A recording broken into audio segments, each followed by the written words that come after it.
Hello बच्चों, नमस्ते, सत श्री अकाल, आदाब। मैं हूं डॉक्टर नीतीश शर्मा, आपका जंतु विज्ञान का टीचर। तो हम लोग बेटा पढ़ रहे थे पिछले टर्म पे उत्सर्जी उत्पाद एवं उसका निष्कासन, जो चैप्टर है उसको। ठीक है। तो उत्सर्जी उत्पाद एवं निष्कासन में हम लोग ने पढ़ा था कि पहली बात उत्सर्जी उत्पाद बनते कैसे हैं। तो हमने पढ़ा था कि उत्सर्जी उत्पाद बनते हैं आपके द्वारा ग्रहण किए गए भोज्य पदार्थों से। जो भोज्य पदार्थ आते हैं अवशोषित तो कर लेते हैं, लेकिन जिनका उपयोग कोशिकाएं नहीं करती, यानी हमारे लिए कोई काम के नहीं है। तो ऐसे पदार्थों को शरीर से बाहर निकालता है वृक्क। मुख्यतः अगर हम बात करें मानवों की, तो हमारे शरीर में ऐसे पदार्थों को कौन बाहर निकालता है बेटा? वृक्क। वृक्क मतलब किडनी। ठीक। तो वो बाहर निकालते हैं, तो उसी को कहते हैं हम लोग उत्सर्जी उत्पाद का निष्कासन। फिर हम लोगों ने पढ़ा था कि बेटा कि अमोनिया, 3 तरह के उत्सर्जी उत्पाद होते हैं। उसमें सबसे पहला था अमोनिया। तो हम लोग उत्सर्जी उत्पाद जो होते हैं उनको ज्यादातर क्या बोलते हैं? नाइट्रोजनी उत्सर्जी उत्पाद। तो नाइट्रोजनी उत्सर्जी पदार्थ क्यों बोलते हैं बेटा? उसका रीजन क्या है कि सभी में नाइट्रोजन जुड़ा होता है। तो हम लोग बात कर रहे थे कि उत्सर्जी उत्पाद 3 प्रकार के होते हैं। पहला जो है वो है अमोनिया, जिसको हम लोग पिछले टर्म पे पढ़ चुके हैं। तो फटाफट मैं अमोनिया के बारे में भी 2-3 लाइनें आपको बता दे रहा हूँ जो इंपॉर्टेंट है। तो अमोनिया जल में बहुत घुलनशील है, लेकिन अमोनिया बहुत विषैला होता है। तो ये उन जंतुओं में ज्यादातर निकाला जाता है जो जलीय जंतु होते हैं, क्योंकि जल में घुलनशील है। तो उसको घोल कर उसकी विषाक्तता को कम कर दिया जाता है, यानी जहरीलेपन को, विषैलेपन को कम कर देते हैं। ठीक। और जलीय जंतु जो होते हैं बेटा, वो इनको अपने शरीर की सतह से या अपने गलफड़ों की सतह से बाहर निकालते हैं अमोनियम आयन यानी NH4+ के रूप में। ठीक है। फिर ये जो है ज्यादातर किन में पाया जाता है? अमोनिया वाला उत्सर्जी उत्पाद जो मछलियां होती हैं, अस्थिमय मछलियां, उसके अलावा जो उभयचर होते हैं, जलीय उभयचर और जलीय कीट। तो अब हम लोग बात करने जा रहे हैं दूसरे उत्सर्जी उत्पाद की, और दूसरे उत्सर्जी उत्पाद का नाम क्या है बेटा? यूरिया। तो सेकंड की बात करते हैं हम लोग, वो कौन है? यूरिया। अब मैंने जैसे कि बताया कि ये सब के सब कैसे होते हैं? नाइट्रोजन वाले अवशिष्ट पदार्थ होते हैं बेटा। तो नाइट्रोजन वाले अवशिष्ट पदार्थ होते हैं, इस वजह से इसमें भी क्या लगा होगा? नाइट्रोजन लगा होगा। तो अगर हम लोग यूरिया का फॉर्मूला देखें तो क्या बनता है बेटा? NH2C double bond O NH2। तो ये यूरिया का फॉर्मूला है। अब देखिए आप, दोनों जगह पे क्या आ गया? नाइट्रोजन आ गया। तो इसका मतलब नाइट्रोजन आ गया, तो ये एक नाइट्रोजनी अवशिष्ट पदार्थ है।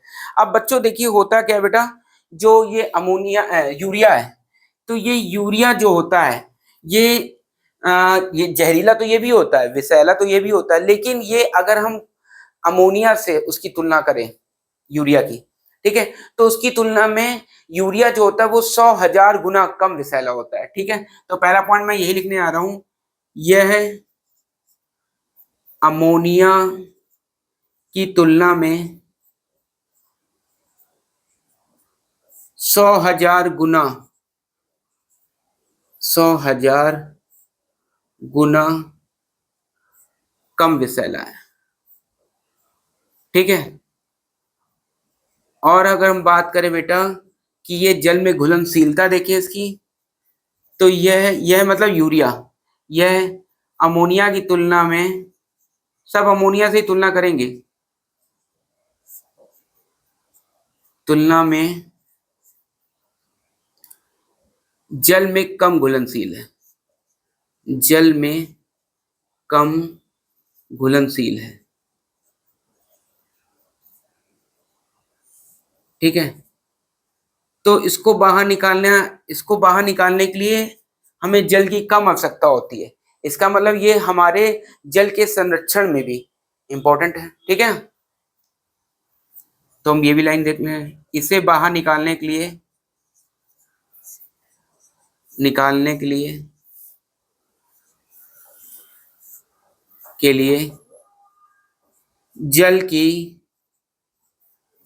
जल की कम आवश्यकता होती है,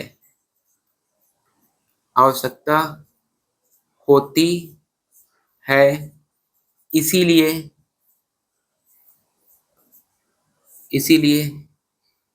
यह जल संरक्षण भी शरीर में करता है। मतलब जल की आवश्यकता कम, तो जल कम से कम बाहर निकलेगा इसके साथ, तो कहीं ना कहीं हमारे शरीर के जल के संरक्षण, जल को रोकने में भी हेल्प करेगा। ठीक है। में या जल संरक्षण में भी सहायक है। ठीक है, ये 3 पॉइंट तो हो गए। ठीक है, अब ये बेटा तो ये यूरिया जो होता है ज्यादातर कौन जंतु निकालते हैं? जलीय जंतु निकालेंगे या स्थलीय जंतु या उड़ने वाले जंतु? तो आंसर क्या होगा इसका? जलीय जंतु नहीं निकालेंगे, इसका आंसर होगा मुख्यतः इनको कौन निकालेगा? जो स्थलीय जंतु हैं। तो यह है नाइट्रोजन अवशिष्ट पदार्थ, नाइट्रोजनी अवशिष्ट पदार्थ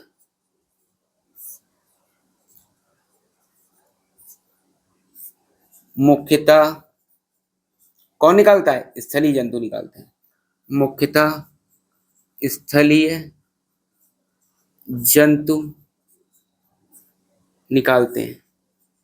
ठीक है बेटा, देखो मेरी बातें सारी अच्छे से समझते रहना और नोट्स जरूर बनाते रहना, क्योंकि अगर आप नोट्स बनाओगे, लिखते रहोगे, तो आपके दिमाग में वो चीजें ज्यादा चढ़ेंगी। और एक बात ध्यान रखो, इस चैप्टर से 101% क्वेश्चन जरूर पूछा जाएगा। ठीक है, तो जितनी बातें मैं लिखवाता जा रहा हूँ उसको बहुत ध्यान से सुनना है और बहुत अच्छे से लिखना है। अगर आपको कोई भी दिक्कत होती है, किसी प्रकार की दिक्कत हो, तो आप मुझे जो है कांटेक्ट कर सकते हैं। ठीक है, आप मैसेज डालिएगा, मैं यूट्यूब पे ही आपके लिए हमेशा अवेलेबल रहूंगा, वीडियो कॉलिंग के थ्रू या जैसे भी। ठीक है, तो आपको समय दे दूंगा और आपसे बात करूंगा। अगर आप कभी भी फ्रस्ट्रेट भी हो रहे हो, आप परेशान हैं किसी वजह से, चाहे घरेलू किसी कार्य की वजह से परेशान है और चाहे मानसिक रूप से परेशान हो रहे हैं या कोई भी, तो देखिए आप मुझे जरूर कांटेक्ट करिएगा, मैं हमेशा आपकी सहायता के लिए तत्पर हूँ। ठीक है, लेकिन बस पढ़ाई अच्छे से करना है बेटा, क्योंकि बिना पढ़ाई के तो कोई काम चलना ही नहीं आगे। ठीक है, तो आगे देखते हैं हम लोग। यूरिया जो है स्थलीय जंतु बाहर निकालते हैं। फिर उसके बाद बेटा जो ये यूरिया है ये बनता कैसे शरीर में? तो देखो भाई, हमारे शरीर में भी अमोनिया बनता है। मतलब अमोनिया कैसे बनता है कि जो भी हमने खाना खाया, खाने में जो बेकार खाना था वो तो मल के रूप में बाहर निकल गया, और जो खाना अवशोषित हो गया वो कहाँ पहुंच गया? रक्त में। और रक्त में पहुंचने के बाद वो उसमें अमोनिया भी था। ठीक, वो अमोनिया भी रक्त में पहुंच गया। अब जब अमोनिया रक्त में पहुंचा बेटा, तो वो अमोनिया हमारे लिए विषैला होता है। तो होता क्या है, हमारे शरीर में पाया जाता है यकृत यानी लीवर। लीवर क्या करता है, उस अमोनिया को हमारे शरीर की कार्बन डाइऑक्साइड के द्वारा, है ना, CO2 के द्वारा कन्वर्ट कर देता है किसमें? यूरिया में। ठीक है, तो यानी लीवर बहुत इंपॉर्टेंट ऑर्गन है, अंग है हमारे शरीर का। ठीक है, तो मैं वही बातें यहाँ लिख रहा हूँ। ठीक, लीवर यानी यकृत क्या करता है? यह अमोनिया को कार्बन डाइऑक्साइड यानी CO2 के साथ जोड़कर यूरिया बनाता है। देखिए आप इसमें ध्यान दीजिए, तो NH2CO NH2 बन रहा है ना। ठीक, अभी मैं बताऊंगा ये कैसे बना, जोड़कर यूरिया बनाता है ना, यूरिया बनाता है। अर्थात भाई अब देखिए, जो ये है अमोनिया वो ज्यादा विषैला है, और यूरिया आपने पढ़ा अभी कम विषैला है। ठीक, तो ये लीवर का काम क्या है, यकृत का काम क्या है? ज्यादा विषैले पदार्थ को कम विषैले पदार्थ में बदलना। अर्थात यकृत ज्यादा विषैले पदार्थ यानी कौन कौन सी चीज बेटा? अमोनिया, है ना, को कम विषैले पदार्थ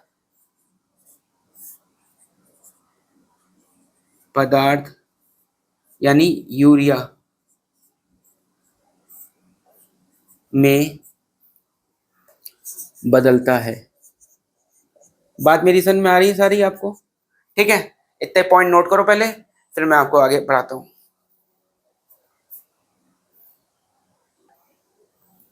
नोट कर ली इतनी बात आपने? ठीक है, तो मैं इसको हटा रहा हूँ बेटा। ठीक है, ना लिख पाए हो तो एक बार स्क्रीनशॉट ले लो, या फिर जो है एक बार रिवाइंड करके देख लेना, ज्यादा अच्छा रहेगा, है ना। अब देखिए, जो लीवर होता है वो अमोनिया को यूरिया में कैसे बदलता है, यही मैं आपको बताने जा रहा हूँ यहाँ पर, ठीक है। लीवर जो रहेगा अमोनिया को यूरिया में कैसे बदलेगा, ठीक। तो मैं एक रिएक्शन के द्वारा उसको दिखलाऊंगा। तो देखिए, एक अमोनिया हो गया ये, मान लीजिए, अमोनिया का फॉर्मूला क्या होता है, NH3, ठीक। तो मैं ऐसे H, एक H ये और एक H ये लगा दिया, ठीक, NH3 हो गया। और उसका फॉर्मूला क्या होता है कार्बन डाइऑक्साइड का, CO2, ठीक। एक और कार्बन डाइऑक्साइड ले लेते हैं, चलो एक और अमोनिया ले लेते हैं, कार्बन डाइऑक्साइड नहीं, और CO2 को यहाँ लिख दे रहे हैं ऐसे, एक डबल बॉन्ड O, एक डबल बॉन्ड O, CO2, ठीक। और एक अमोनिया यहाँ ले ले रहे हैं, NH, H, ठीक है बेटा। अब यहाँ ध्यान दीजिए आप, तो होता क्या है बेटा, यहाँ पे निर्जलीकरण होता है, यानी एक वाटर मॉलिक्यूल फॉर्मूला क्या होता है बच्चों, H2O, बाहर निकल जाता है। तो देखिए क्या क्या बचा, CO, NH2, NH2, यानी ये क्या बन गया, यूरिया, ठीक है।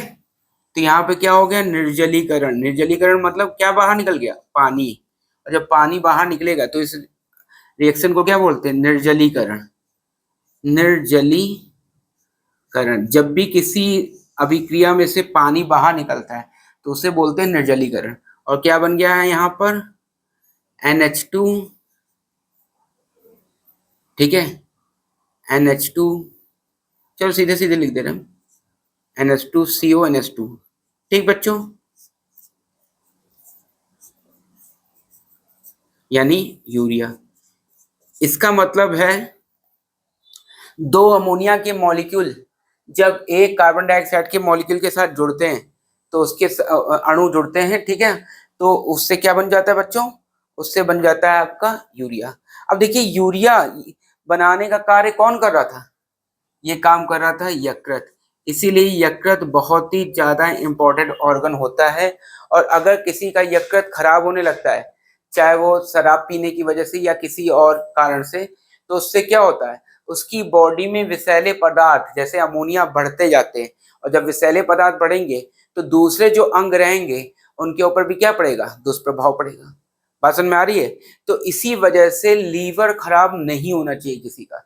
अगर लीवर खराब होगा बेटा तो धीरे धीरे करके सारे अंग खराब होते आएंगे, क्योंकि शरीर में क्या ज्यादा इकट्ठा होने लगेगा, अमोनिया। और आपने पढ़ा कि अमोनिया बहुत विषैला होता है, ठीक है बच्चों। तो इतनी बात समझ में आ रही है। आप अगर कोई कंफ्यूजन लगे तो आप जरूर पूछते रहिएगा, ठीक है, क्वेश्चन पूछते रहिएंगे तभी आंसर उसका मिलेगा बेटा, ठीक। तो ये बात एक और होगी। अब यूरिया जो होता है, यूरिया कम विषैला है बच्चों, और जब कम विषैला है तो ये हमारे शरीर में कुछ समय के लिए रोका भी जा सकता है। शरीर के जो जलीय पदार्थ होते हैं, शरीर का जो फ्लूइड होता है, लिक्विड, है ना, उसको उसकी परासरणता को मेंटेन, संतुलित करने के लिए, ठीक है। तो यूरिया को हम शरीर में कुछ समय के लिए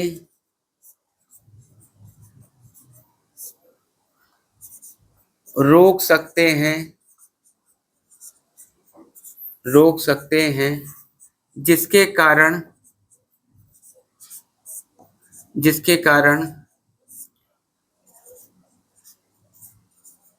शरीर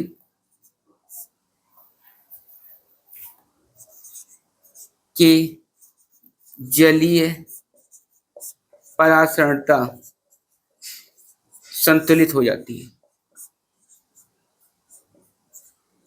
संतुलित होती है, ठीक है।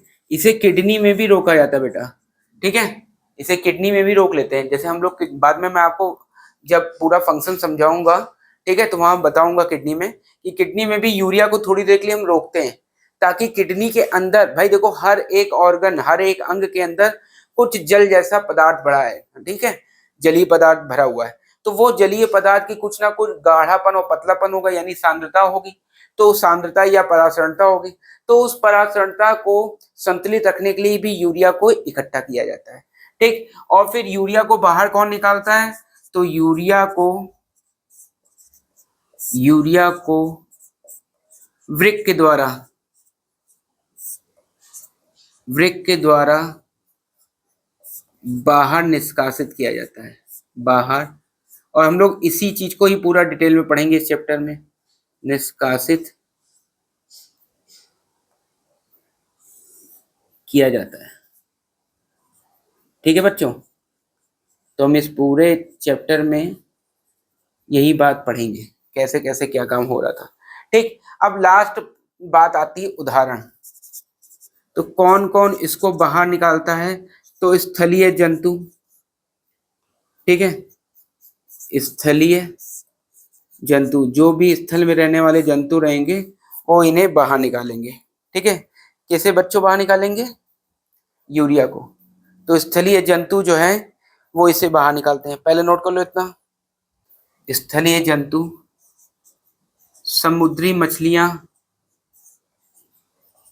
मैं केवल वही एग्जाम्पल आपको लिखवा रहा हूं जो कि एनसीईआरटी में दिए गए। स्थलीय उभयचर, जो ज्यादातर स्थल पे रहते हो, ठीक है, आदि। तो ये इसके क्या हो गए? उदाहरण हो गए बेटा, ठीक है। नोट डाउन कर लो, कोई कंफ्यूजन लगे तो पूछ लेना। तो हम फटाफट एक बार और यूरिया को बता देते हैं। तो यूरिया जो होता है वो अमोनिया के तुलना में 100,000 गुना क्या होता है? कम विषैला होता है। इसीलिए यूरिया को हम शरीर में ज्यादा देर के लिए रोक सकते हैं और शरीर के जलीय पदार्थ की परासरणता को संतुलित भी करते हैं। फिर इसके बाद बेटा हम लोगों ने पढ़ा कि यूरिया जो होता है ना, वो 2 अमोनिया और 1 कार्बन डाइऑक्साइड की मॉलिक्यूल से मिलकर बनता है। और इसको बनाता कौन है? यकृत बनाता है, यानी लीवर। तो लीवर क्या करता है? अमोनिया के 2 अणु और कार्बन डाइऑक्साइड का 1 अणु ले लेता है और निर्जलीकरण अभिक्रिया के द्वारा यूरिया को बनाता है। फिर हमने पढ़ा इसको वृक्क द्वारा बाहर निष्कासित किया जाता है। रक्त में से वृक्क इसको छान लेता है और छान कर निष्कासित कर देता है। तो ये सब बातें हम लोगों ने पढ़ी इस वाले पार्ट में, ठीक है। फिर आगे देखते हैं हम लोग नेक्स्ट पार्ट में, कौन सा? यूरिक एसिड, ठीक। अच्छा, एक और बात बताना भूल गया मैं आपको, ये हटा दे रहा हूं मैं पहले, ठीक। फिर उसके बाद लिख दे रहा हूं, ये तो आपने लिख ही लिया होगा। तो यूरिया के बाहर निकालने की प्रक्रिया को क्या बोलते हैं? यूरिया उत्सर्जीकरण। यूरिया बाहर निकालने की प्रक्रिया को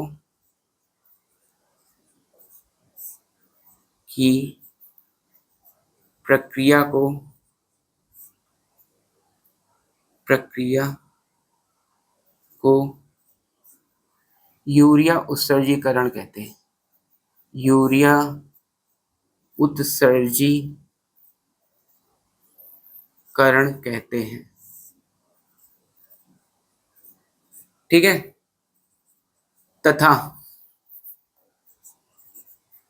तथा जो जंतु इसे बाहर निकालते हैं, जिनके नाम हमने नीचे लिखे भी हैं, जो जंतु इसे बाहर निकालते हैं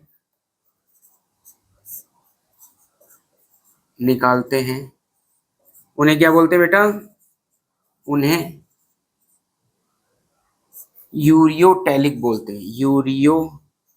यूरिया से यूरियो बना है ना, यूरियोटैलिक